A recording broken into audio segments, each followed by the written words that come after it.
क्या भूतों पर यकीन है आपको? क्या आप सोच सकते हैं कि भूतों की परेशानी से निपटने के लिए भी कॉल सेंटर होते हैं? क्या सच में कोई भूत भगा सकता है? इन सारे सवालों के जवाब आज आपको बिहार तक पर एक बिहारी बताएंगे।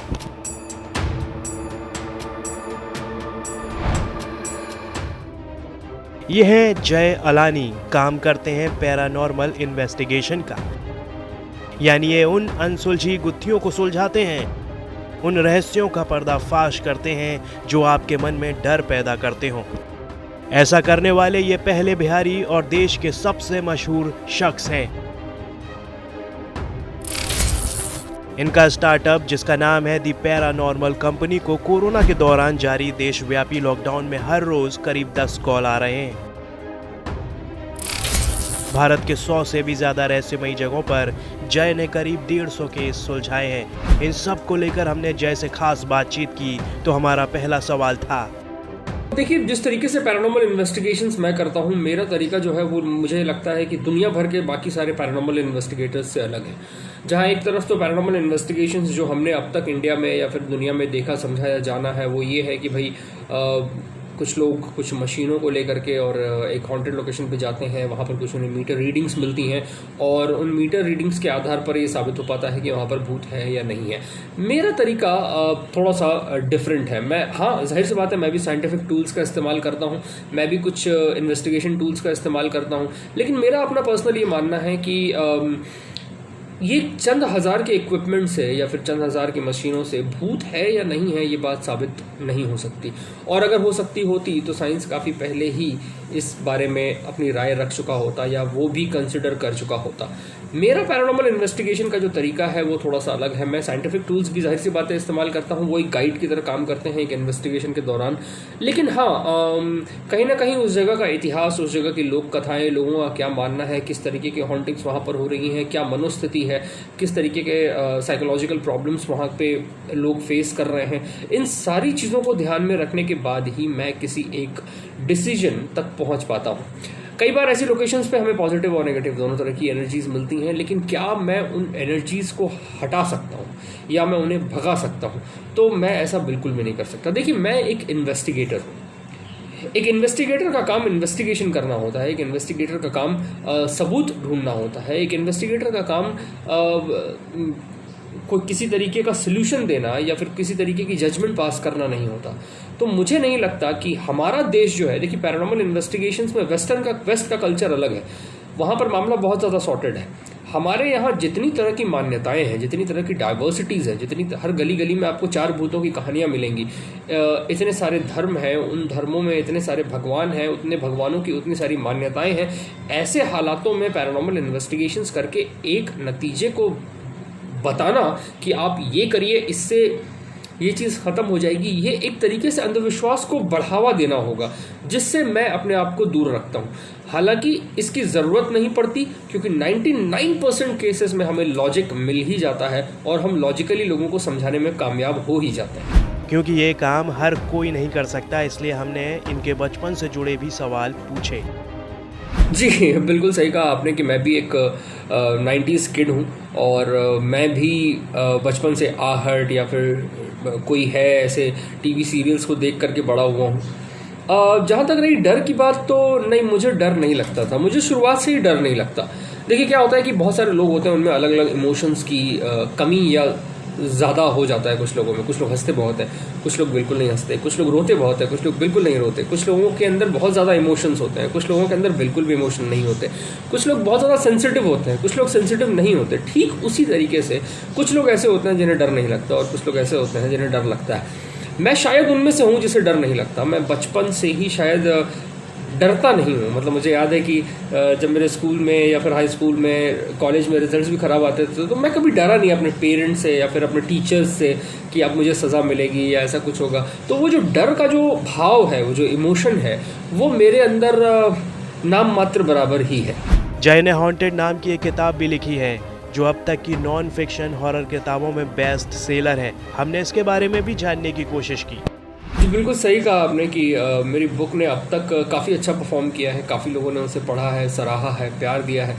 मेरी बुक का नाम हॉन्टेड है, इसे पेंगुइन इंडिया ने पब्लिश की थी। इसमें मेरे को ऑथर जो है वो नील डिसिल्वा है। बेसिकली ये बुक जो है ये मेरी 10 इन्वेस्टिगेशंस के ऊपर आधारित है। ये एक तरीके से लगभग जितना मुझे पता है, I am not sure about this again, but जहाँ तक मुझे पता है ये इंडिया की पहली नॉन फिक्शन हॉरर बुक है। और नॉन फिक्शन हॉरर का मतलब ये है कि हमने ज़्यादा से ज़्यादा इस बुक को रियल यानी कि ज़्यादा से ज़्यादा सच्चाई दिखाने की कोशिश की है। मुझे याद है कि जब मैं या फिर नील डिसिल्वा हम लोग दोनों बैठते थे और डिस्कशंस करते थे इनकी बुक का ड्राफ्ट किस तरीके का होना चाहिए, तो हमारा सोल ऑब्जेक्टिव था कि इस बुक को ज़्यादा से ज़्यादा रियल बनाएं। और मुझे याद है कि जब हमने पहला ड्राफ्ट पढ़ा था इस किताब का तो समझ में आ गया था कि हमने क्लोज टू रियलिटी नहीं बनाया है, हमने रियलिटी ही बनाया है। हर एक माइन्यूट डिटेल ठीक उसी तरीके से पेश की गई है जिस तरीके से चीज़ें हुई हैं। जब आप ये किताब पढ़ेंगे तो आप देखेंगे कि इस किताब में आपको कहीं पर भी भूत नहीं दिखता, क्योंकि असल ज़िंदगी में भूत दिखाई नहीं देता।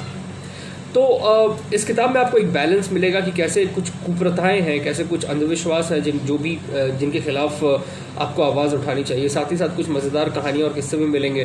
तो ये बुक जो है ये काफ़ी इंटरेस्टिंग बुक है और अब तक तो ये बहुत अच्छा परफॉर्म कर रही है। किताब की लोकप्रियता को देखते हुए इस पर एक वेब सीरीज भी बनाई गई है। जी बिल्कुल सही कहा आपने कि मेरी बुक हॉन्टेड के ऊपर अब एक सीरीज़ बनने वाली है। हालांकि इसकी डिटेल्स क्या होंगी, कौन से चैनल पर ये आएगा और इसके कास्ट क्या होंगे, इसके बारे में हमें अभी तक इन्फॉर्मेशन नहीं है। अभी तक हमने मुंबई का एक प्रोडक्शन हाउस है जगरनॉट प्रोडक्शंस, जिन्होंने इस बुक के राइट्स एक्वायर किए हैं। अभी तक हम ऑप्शंस एग्रीमेंट पर हैं और बहुत ही जल्द हम इस सीरीज़ को डेवलप करना शुरू करेंगे। हालांकि हम एक डेवलपमेंट स्टेज पर पहुंच चुके थे, मगर उस दौरान फिर ये कोरोना वायरस का जो क्राइसिस है पूरी दुनिया में ये आ गया और जिस तरीके से बाकी सारे काम रुक से गए, उसी तरीके से हमारा काम भी, एंटरटेनमेंट इंडस्ट्री का भी पूरा काम रुक सा गया है, थम सा गया है। तो आई होप कि जितनी जल्दी ये इस कोरोना वायरस के संकट से दुनिया निकले और सब लोग अपनी अपनी ज़िंदगी में वापस उसी तरीके से जा पाएँ जिस तरीके से थे। तो बहुत ही जल्दी हम बुक के बारे में और इस सीरीज़ के बारे में इंफॉर्मेशन रिवील करना शुरू कर देंगे। हमने उनसे आगे उनके काम से जुड़े सवाल, उनके अनुभवों के बारे में भी जानने की कोशिश की। देखिए क्या होता है कि जब भी आप ज़िंदगी में कुछ एक अलग काम करना चाहते हैं तो उसमें परेशानियां आती ही आती हैं। मैंने अपने भी हिस्से की परेशानियां झेली हैं और बहुत झेली हैं।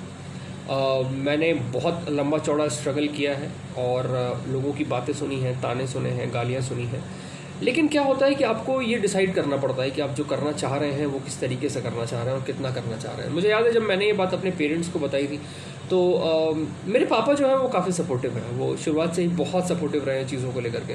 उन्होंने मुझसे एक बात कही थी कि देखो, तुम जो भी करना चाहते हो, जो कुछ भी तुम ज़िंदगी में करना चाहते हो, तुम ज़रूर करो। तुम करो या ना करो, सक्सेसफुल हो या ना हो, सफल हो या ना हो, लेकिन एक बात याद रखना कि कोशिश ज़रूर करनी चाहिए। मैं नहीं चाहता कि आज से 10 साल बाद या 20 साल बाद तुम्हें इस बात का पछतावा हो कि काश उस वक्त तुमने ये कोशिश कर ली होती। तो ठीक उसी तरीके से मेरा भी इस चीज़ पर मानना है और मैंने अपने पिताजी की बात पर अमल किया और रिज़ल्ट आप सबके सामने है। मेरे मम्मी पापा दोनों, क्योंकि मैं बिहार से हूँ तो जाहिर सी बात है हमारे यहाँ डॉक्टर, इंजीनियर, IAS, IPS ऐसी चीज़ों पर ज़्यादा जोर दिया जाता है। हमारे पैदा होते ही हमारा करियर डिसाइड कर दिया जाता है कि भाई आप ये करने वाले हैं। लेकिन टचवुड मेरे पेरेंट्स काफ़ी सपोर्टिव रहे और उसका रिज़ल्ट आप सबके सामने है।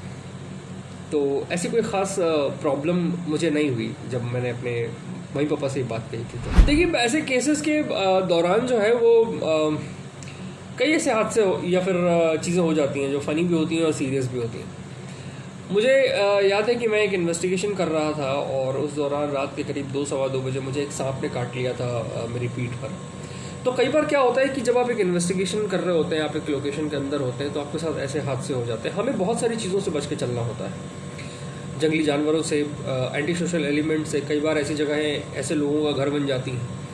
जिस दिन मुझे उस सांप ने काटा था और मैं पूरी रात दर्द में बिलख रहा था, मेरे आसपास कोई हेल्प नहीं थी और पीठ से खून आ रहा था, मुझे समझ में नहीं आ रहा था कि मैं क्या करूं। उस दौरान शायद मैं कभी ऐसा होता है कि मैं बैठ के सोचता भी हूँ कि क्या मैं सही कर रहा हूँ जब ऐसा कुछ हो जाता है तो।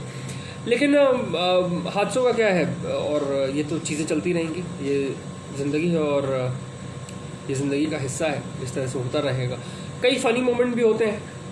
मुझे याद है कि मेरे पास दिल्ली से एक केस आया था, उसमें एक 52 वर्षीय महिला जो अपने घर में अकेले रहती थी, गर्मियों का वक्त था, उस दौरान उन्होंने एसी ऑन किया अपने घर में और उन्हें भूत दिखाई देने लगा। जब बाद में मेरे पास एक केस आया तो मैंने ये केस फ़ोन पर ही सॉल्व कर दिया था, क्योंकि काफ़ी लॉजिकल केस था। गर्मियों के दौरान जब वो अपने घर में पहुंची, उन्होंने अपना एसी ऑन किया, तो जैसे ही उन्होंने एसी ऑन करके उसको टर्बो मोड पर डाला तो एसी का कंप्रेसर फट गया। जब एसी का कंप्रेसर फटा तो एसी का जो कंप्रेसर होता है उसमें जो गैस मौजूद होती है वो होती है डाइफ्लोरोमीथेन और ऐसे और भी कई एलिमेंट्स होते हैं जिनके डायरेक्ट कॉन्टैक्ट में आने पर आपको हेलुसिनेशन, नोजिया, मसल कॉन्ट्रैक्शंस ऐसी चीज़ें होने लगती हैं। तो यही उनके साथ भी हुआ और उन्हें लगा कि ये भूत है। बाद में जब उन्होंने अपना एसी रिपेयर करवाया तो उसके बाद से लेकर आज तक मैं अपने जितने भी केसेस मेरे पास आते हैं मैं उन लोगों से लगातार टच में रहता हूँ। महीने 2 महीने में एक बार फ़ोन कर ही लेता हूँ। तो उस दिन के बाद से आज तक उनके घर में वो भूत जो है वो दोबारा नहीं लौटा। तो कई बार ऐसी चीज़ें हो जाती हैं जो काफ़ी फ़नी भी होती हैं। ऐसे बहुत सारे केसेस हैं जिनको अगर आप सुनेंगे तो आपकी हंसी छूट जाएगी कि यार ये ऐसा कैसे हो सकता है। तो ये तो एक पार्ट है एक जर्नी का और सफ़र चलता रहेगा आगे। अंधविश्वास को मिटाना ही द पैरानॉर्मल कंपनी का काम है। अंधविश्वास ने सैकड़ों सालों से हमें जकड़ कर रखा है, जिसे जय और उनकी टीम खत्म करने में लगी है।